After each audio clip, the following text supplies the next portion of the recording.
ሰላም ጤና ይስጥልን የተከበራችሁና የተወደዳችሁ የጣና ቴሌቪዥን ቤተሰቦች እንደምን ዋላችሁ በያላችሁበት የምድር ዳርቻ ሁሉ አክብሮታዊ ሰላምታችን ይድረሳችሁ እያልን የግንቦት 25 ቀን 2017 ዓ.ም የጣና ቴሌቪዥን የቀን ዜናችንን ይዘንላችሁ ቀርበናል። እስከ መጨረሻው አብራችሁን ቆዩ እያልን የሰዓቱን ዜናዎች ርዕሶቹን በማስቀደም እናስደምጣችኋለን። ሰቀልቴዎቹ በድል መንገዳቸው ተመልሰዋል። ከ10 ወራት በፊት የሱዳንን ኮሪደር የብልጽግናው ሰራዊት እንደፈለገ እንዳይፈነጭበት በር ዘግተው የነበሩት ሰቀልቴዎቹ ትናንት በታላቅ ድል ተመልሰዋል። ከመናገሻ ጎንደር ከተማ 15 ኪሎ ሜትር ርቀት ላይ የተጎናጸፉትን የተጋድሎ ውሏቸውን አድርሰውናል። በዝርዝር እናስደምጣችኋለን። ከባህር ዳር በቅርብ ርቀት የአማራ ፋኖ ታላቅ ድል ተቀዳጅቷል።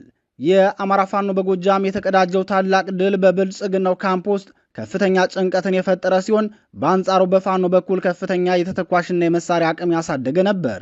24 የብልጽግናው ሰራዊት እርምጃ በተወሰደበት የትናንት ሌሊቱ ተጋድሎ ዙሪያ ዝርዝር መረጃውን ጣና ቴሌቪዥን አሰናድቶታል፣ ይቀርብላችኋል።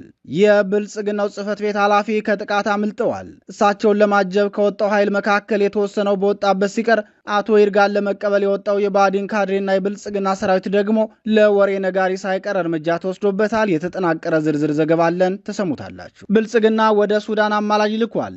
ሲስሟት ትታ ሲስቧት እንዲሉ የብልጽግናው ሊቀመንበር ከዓመታት በፊት ተረከዛቸውን አንስተው ትከሻቸውን በነቀነቁባቸው የሱዳን ወታደራዊ ጁንታ ልዩ መልእክተኞቻቸውን ልከው እየተለማመኑ ነው። የሱዳኑ አልቡራን ከአዲስ አበባ የተላከላቸውን የመደለያ ጥያቄ ይቀበላሉ ወይስ እንደተለመደው ሸንግለው ይመልሷቸዋል የሚለውን ወደፊት የምናየው ቢሆንም የብልጽግናው ሊቀመንበር ለምልጃ የላኳቸው አቶ ጌታቸው ረዳ ለሱዳኑ ጄኔራል ልዩ ቀረቤታ ስላላቸው ምናልባት ውጤት ይኖረው ይሆናል የሚል ተስፋ ሰንቀዋል። ውጤቱን ጊዜ የሚያሳየን ይሆናል። እነዚህንና ሌሎች ለሰዓቱ የተመረጡ መረጃዎችን አሰባስበን ያሰናዳነው የዕለቱ መረጃችን ከዚህ ሰዓት ጀምሮ ወደ እናንተ መድረስ ይጀምራል። በድጋሚ እስከ መጨረሻው አብራችሁን ቆዩ እያልን በቀጥታ ወደ ዝርዝር ዘገባው እናመራለን።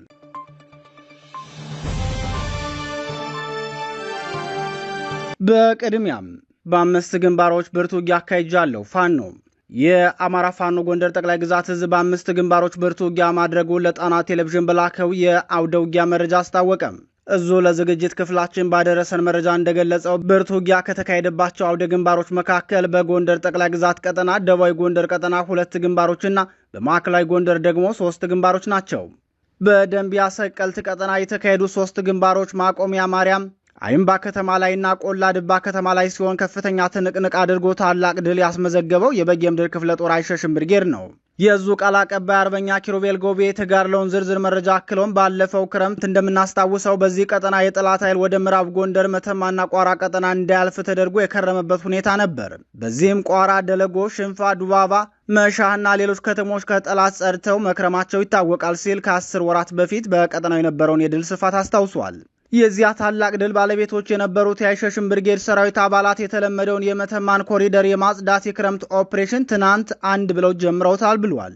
ማቆሚያ ማርያም የተባለ ቦታ ላይ በነበረው ግንባር ከፍተኛ ቁጥር ያለው የብልጽግና ሰራዊት ከፍተኛ ምት መመታቱን ያስታወሰው አርበኛ ኪሩቤል እስከዚህ ሰዓት ድረስ የጠላት አስከሬን ከቦታው አልተነሳም ነበር በማለት ተናግሯል። ሌላኛው ብርቱ ውጊያ የተካሄደበት ግንባር ደግሞ ከመናገሻ ጎንደር ከተማ 15 ኪሎ ሜትር ርቀት ላይ በምትገኘው አይምባ ከተማ ላይ የተደረገው ኦፕሬሽን ነው። በዚህ ኦፕሬሽን የባዲን አድማ ብተናና ሚልሻ የተመታበት ኦፕሬሽን ነው። 6 የሚልሻ አባላት የተመታ ሲሆን ከፍተኛ ቁጥር ያለው ሚልሻም ቆስለኛ መሆኑን አርበኛ ኪሩቤል ጎቤ ጨምሮ ገልጿል። በሌላ ግንባር እቴጌ ጣይቱ ክፍለ ጦር መና መቀጠዋ ኬምፕ የተባለ ቦታ ላይ ከፍተኛ ውጊያ ሲያደርግ ውሏል። የጠቅላይ ግዛት እዙ ዋና ቃል አቀባይ አክሎም እቴጌ ጣይቱ ክፍለ ጦር በተመሳሳይ መልኩ የጠላትን ጦር በዝናብ ማርኮ ሲነዳ የምናስታውሰው ክፍለ ጦር ነው። ያለፈው ዓመት የክረምት ድሉን በዚህ ዓመትም ደግሞታል።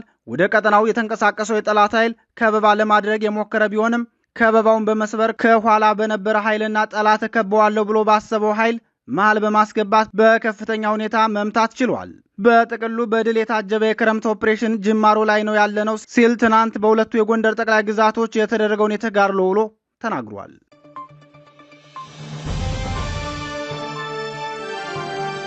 ወደ ተከታዩ መረጃችን አለፍን። የአማራ ፋኖ በጎጃም ከባህር ዳር በቅርብ ርቀት ድል ተቀዳጀም። የጎጃም አገው ምድር ክፍለ ጦር ልዩ ኮማንዶና አቸፈር ወንድያ ቤጉበኛ ብርጌድ በጋራ ባደረጉት ውጊያ ከባህር ዳር ከተማ በቅርብ ርቀት ላይ ታላቅ ድል መቀዳጀቱን አስታውቋል። በብልጽግናው ሰራዊት ላይ ከፍተኛ የተባለ ሰብአዊና ቁሳዊ ኪሳራ ያደረሰ ውጊያ መሆኑን የገለጸው የክፍለ ጦሩ ቃል አቀባይ ክፍል ብሬንና የነፍስ ወከፍ መሳሪያን ጨምሮ በርካታ ተተኳሽ ገቢ ማድረጉን አስታውቋል። በሰዋዊ ኪሳራ በኩል ደግሞ 24 ሙትና 42 ቆስለኛ በማድረግ በድምሩ 66 የብልጽግናውን ሰራዊት ከጥቅም ውጭ አድርገነዋል ብሏል። 2 ብሬንና በርካታ የነፍስ ወከፍ መሳሪያዎች የተማረኩበት ታላቅ ወታደራዊ ድል ነበር ሲል የገለጸው ክፍለ ጦሩ ድሉ ከፍተኛ ፖለቲካዊ ትርጉም የሚሰጠው መሆኑንም ገልጿል። የክፍለ ጦሩ ቃል አቀባይ ክፍል አክሎም የጎጃም አገው ምድር ክፍለ ጦር ልዩ ኮማንዶና አሸፈር ወንድየ ብርጌድ የማራ መድኃኔዓለም በተባለው ቦታ ማራ ተራራና ዘንዶ ተራራ ላይ ከሐሙሲት በመነሳት ተራራው ላይ ሰፍሮ በወገን ላይ ከበባ ለማድረግ አስቦ በወጣው የጠላት ኃይል ላይ ነው እርምጃ የወሰድነው ብለዋል። 2 ብሬን ከ14 በላይ ክላሽንኮቭ እና በርካታ ተተኳሽ የተማረከ ሲሆን 24 የብልጽግና ሰራዊት እርምጃ እንደተወሰደበት ታውቋል። 42ቱ ደግሞ ቆስለኛ መሆናቸውን ነው ክፍለ ጦሩ የገለጸው። ይህ በእንዲህ እንዳለ በዚሁ የጎጃም ቀጠና የአማራ ፋኖ በጎጃም ጃዊ መተከል ክፍለ ጦር ከቅዳሜ ምሽት ጀምሮ ባደረገው ተጋድሎ ከፍተኛ ድል ተቀዳጅቷል።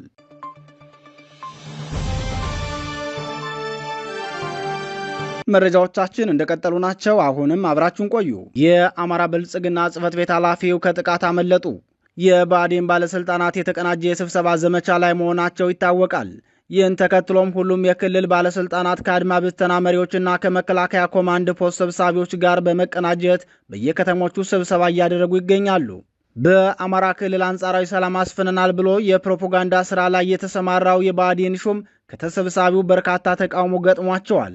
ከዚህ በተጨማሪም ጋይንት ንፋስ መውጫ ያቀኑት የብአዴኑ ጽሕፈት ቤት ኃላፊው ይርጋ ሲሳይ ከጥቃት ማምለጣቸውና ደብረታቦር ከተማ መግባታቸው ምንጮቻችን ገልጸዋል።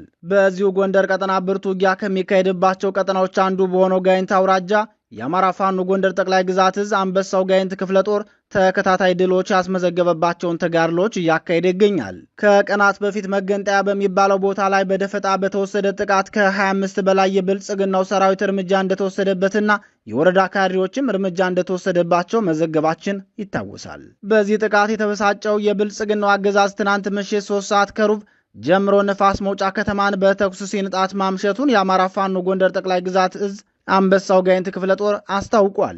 የክፍለ ጦሩ ቃል አቀባይ ክፍል ለጣና ቴሌቪዥን በላከው መረጃ የብልጽግና ሰራዊት ከትናንት ወዲያ በተፈጸመበት ጥቃት የሐዘን ድንኳን ጥሎ ተቀምጧል። አቶ ይርጋ ሲሳይን ጨምሮ የክልሉ ባለስልጣናት መጥተው በክልሉ አንጻራዊ ሰላም አምጥተናል እያለ በውሸት ሲደሰኩር አምሽቶ ባልተጠበቀ ሁኔታ አንድ ፓትሮል ቅኝት እያደረገ ባለበት ሰዓት መብረቃዊ ምት ደርሶበታል ሲል የክፍለ ጦሩ ቃል አቀባይ ክፍል ተናግሯል። በዚህ የተጠና ጥቃት በርካታ የብልጽግና ሰራዊት እርምጃ እንደተወሰደበት የገለጸው የክፍለ ጦሩ ቃል አቀባይ ክፍል ሆኖም አቶ ይርጋ ሲሳይ ከጥቃት ማምለጣቸውን አስታውቋል። ከጥቃት ያመለጡት አቶ ይርጋ በቀጥታ ወደ ደብረታቦር መጓዛቸው ታውቋል። ጥቃቱን ተከትሎ ነፋስ መውጫ ሆስፒታል በብልጽግናው ሰራዊት ቆስለኛ መሞላቱን የአንበሳው ጋይንት ክፍለ ጦር ጨምሮ ገልጿል።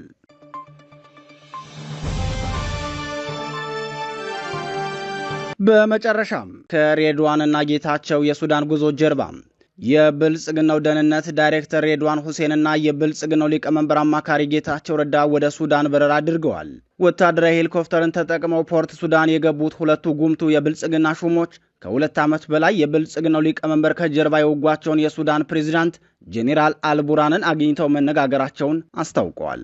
የሱዳን ጦርነት ከ2 ዓመት አስከፊ እልቂት በኋላ በጄኔራል አልቡራን የበላይነት የሚጠናቀቅ ይመስላል።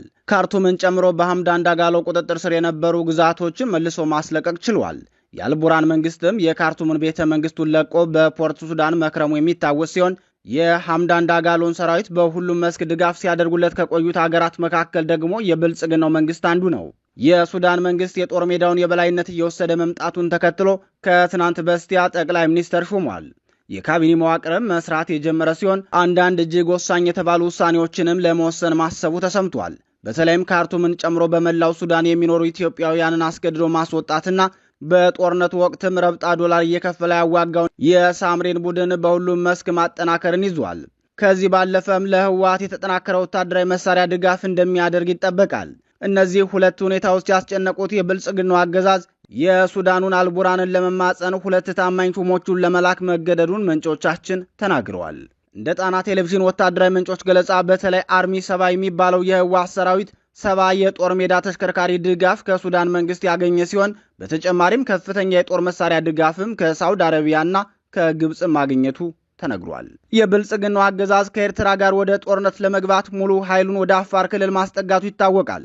የብልጽግናው አገዛዝ ትናንት ደግሞ የኤርትራ መንግስት ከህወሓትና ከሱዳን መንግስት ጋር ጥምረት ፈጥረው ይወጉኛል ብሎ በስጋት ትንተና ወስኗል። የሱዳን መንግስት ከ2 ዓመታት በላይ በቆየው ጦርነት ጉልበቱ በመዛሉ ቀጥተኛ ተሳትፎ ይኖረዋል ብሎ ባይገምተውም ለጠላቶች የመንደርደሪያ ለመሳሪያ ማዘዋወሪያና ማፈግፈጊያ ሆኖ ያገለግልብኛል በማለት ይሰገዋል።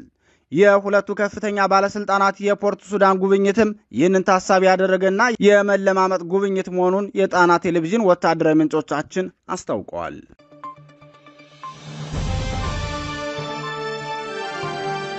ክቡራትና ክቡራን የጣና ቴሌቪዥን ቤተሰቦች ለሰዓቱ ያሰናዳናቸው መረጃዎች የተከታተላችኋቸውን ይመስሉ ነበር። አብራችሁን ስለቆያችሁ ልባዊ ምስጋናችን ይድረሳችሁ እያልን በዚሁ እንሰናበታለን። ጤና ይስጥልን።